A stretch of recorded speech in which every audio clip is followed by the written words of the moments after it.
नमस्कार दोस्तों, स्वागत है आपका फिर से एक नए वीडियो में। दोस्तों, थर्ड पीआरसी लागू करने के लिए यूनियन ने क्या क्या नहीं कर रही है। जुलाई के महीने की बात करें तो 16 जुलाई को प्रदर्शन किया गया था, फिर 22, 23, 24 जुलाई को धरना प्रदर्शन किया गया था, फिर 27 जुलाई को ट्विटर कैंपेन किया गया था, फिर 31 जुलाई को फिर से लंच आवर प्रदर्शन किया गया था। फिर यहाँ पर हम 3 अगस्त की अगर बात करें, 3 अगस्त को ट्विटर कैंपेन चलाया गया और जो सबसे बड़ा अभी तक का प्रदर्शन है, सबसे बड़ी रैली है, जो संसद मार्च 7 अगस्त 2026 को निकाला गया था, जंतर मंतर किया गया था। सभी कर्मचारी भाइयों यूनियन, सभी कर्मचारी भाइयों या फिर हम पेंशनर्स भाइयों की बात करें, मजदूर वर्ग के यूनियन भी सभी मिलकर कंधे से कंधा मिलाकर सभी ने थर्ड पीआरसी लागू करने का काफी प्रयास किया है। अब ये जो थर्ड पीआरसी से जुड़ी हुई डिमांड्स है, इसको और आगे बढ़ाने के लिए 18 अगस्त 2026 की एक लेटेस्ट अपडेट निकल कर आई है। उसमें कुछ योजनाएं वगैरह या फिर आगे की कुछ प्लानिंग है, या फिर आने वाले 21 अगस्त से जुड़ी हुई कुछ यहाँ पर बातें हैं, या फिर हम ये कहें कि थर्ड पीआरसी को लागू करवाने के लिए जो भी यहाँ पर आगे की प्रतिक्रिया है या फिर आगे की प्लानिंग है, स्ट्रेटजी है, किस तरीके से इन मांगों को और तेज किया जाए, 18 अगस्त की अपडेट में बताया गया है। और भी कुछ बहुत सारी बातें बताई गई उसमें, पूरी अपडेट में आज इस वीडियो में देने वाला हूं। साथ में दोस्तों, अभी 2027 की अगर हम बात करें, 2027 जो थर्ड पीआरसी 2017 से अभी तक लागू नहीं हुई है, तो 2027 की बात करें तो अभी आज से लेकर 2027 की बात करें तो 3 से 4 महीने का फासला बचा है। इसके बाद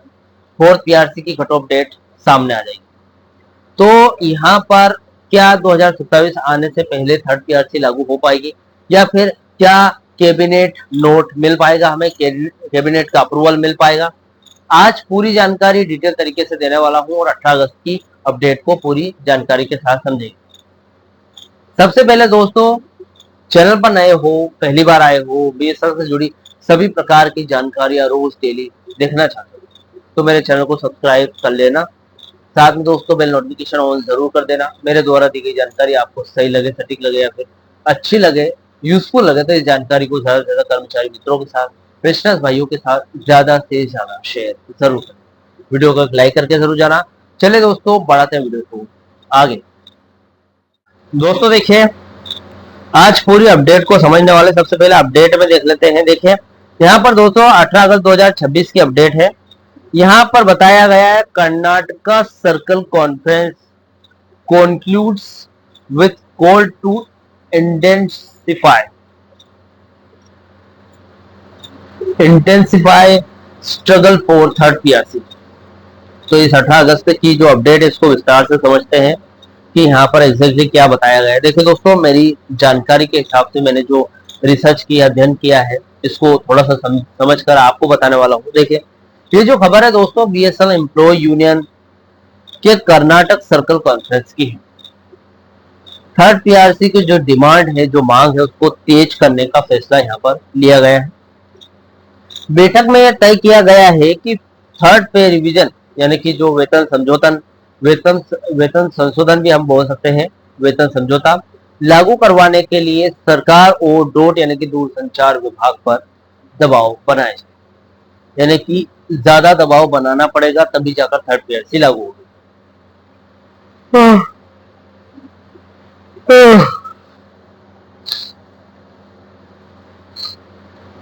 अब दोस्तों देशव्यापी आंदोलन की बात कर लेते हैं। हड़ताल यानी कि स्ट्राइक की तैयारियां चल रही है, क्योंकि संसद मार्च जैसी बड़ी हड़ताल से कुछ नहीं हो पाया तो आगे और भी ज्यादा स्ट्रगल करने की जरूरत है। जैसे कि कर्मचारियों और यूनियनों का मानना है कि सरकार केवल बयानों से काम टाल रही है, यानी कि उस काम को करने के बजाय काम को टालने की कोशिश कर रही है।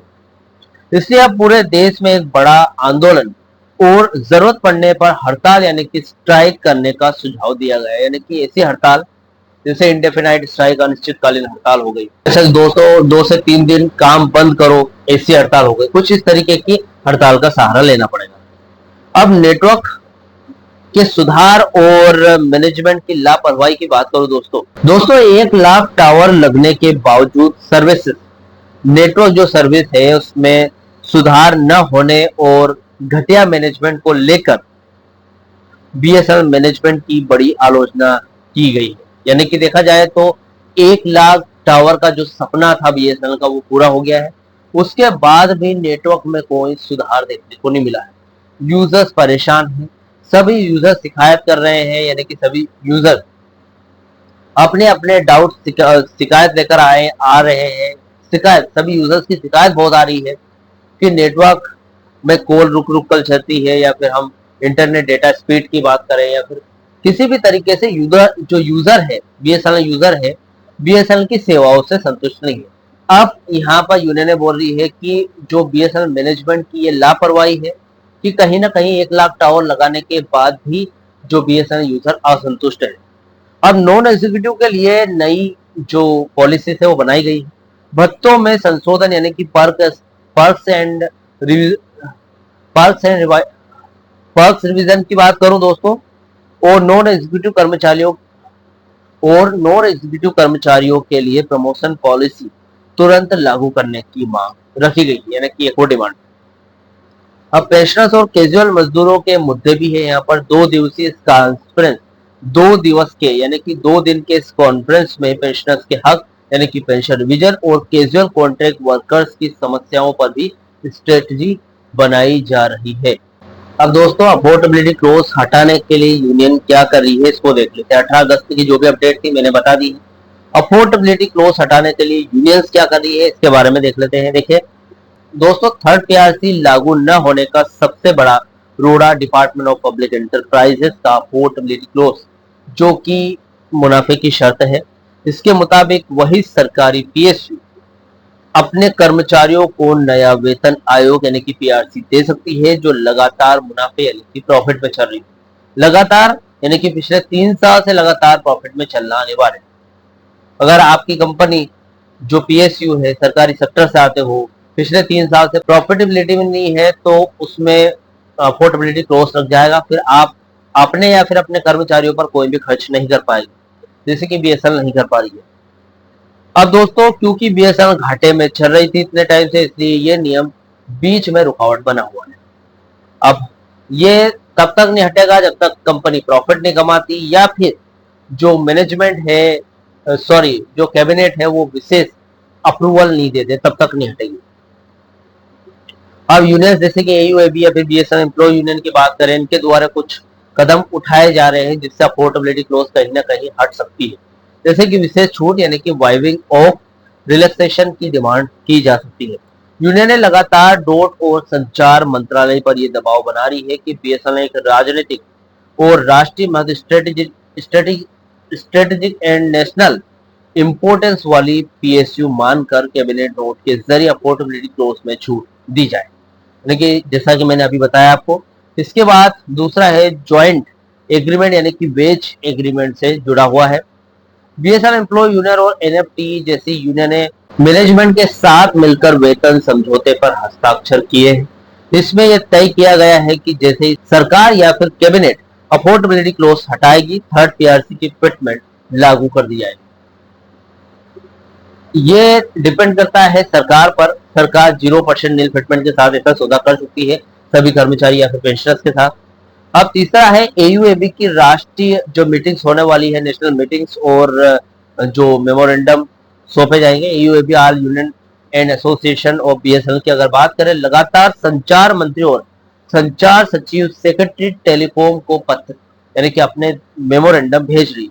हाल ही में 21 अगस्त 2026 को एक फिजिकल बैठक बुलाई गई है जिसमें आगे के बड़े आंदोलन की जो स्ट्रक्चर है वो तय की जा रही है, प्लानिंग की जा रही है। संसद और कानूनी मोर्चे पर घेराबंदी होने वाली है दोस्तों। यूनियनों ने जनप्रतिनिधियों के जरिए संसद यानी कि लोकसभा में भी सवाल उठाए हैं।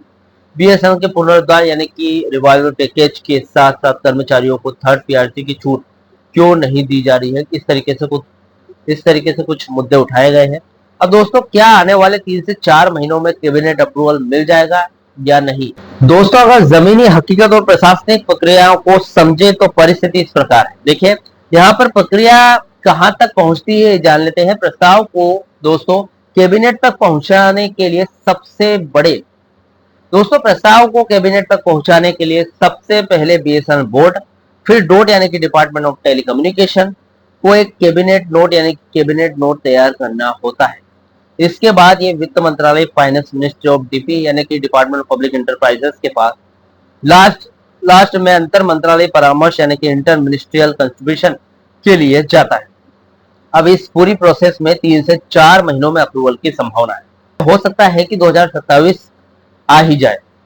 देखिए दोस्तों, सीधा अप्रूवल मुश्किल है। अगले 3 से 4 महीनों में सीधा कैबिनेट अप्रूवल मिल जाना थोड़ा चुनौतीपूर्ण है, क्योंकि सरकार ने अभी तक इस छूट यानी कि वाइवर और को लेकर संसद में कोई निश्चित समय सीमा यानी कि टाइम लाइन देने की से परहेज कर दिया है।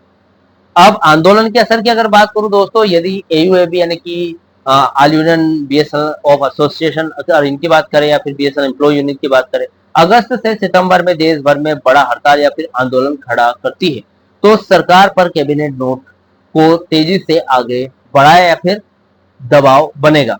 पेंशनर्स का कोर्ट केस, इसकी बात करें तो 1 जुलाई 2026 को दिल्ली हाई कोर्ट के फैसले के बाद पेंशन संशोधन का जो मामला है सुप्रीम कोर्ट एसएलपी में जाने के बाद एसएलपी में डाल दिया गया है, जिससे सरकार पेंशन और वर्किंग एम्प्लॉयज के लिए वेतन संशोधन को अलग अलग या फिर एक साथ कैबिनेट में ले जाने पर विचार विमर्श कर सकती है। फिलहाल देखा जाए दोस्तों तो यहाँ पर कुल मिलाकर अगले 3 से 4 महीनों के भीतर कैबिनेट से पूरी मंजूरी मिलना यूनियंस के आगामी आंदोलनों के दबाव और डोट द्वारा कैबिनेट नोट प्रस्तुत करने की गति पूरी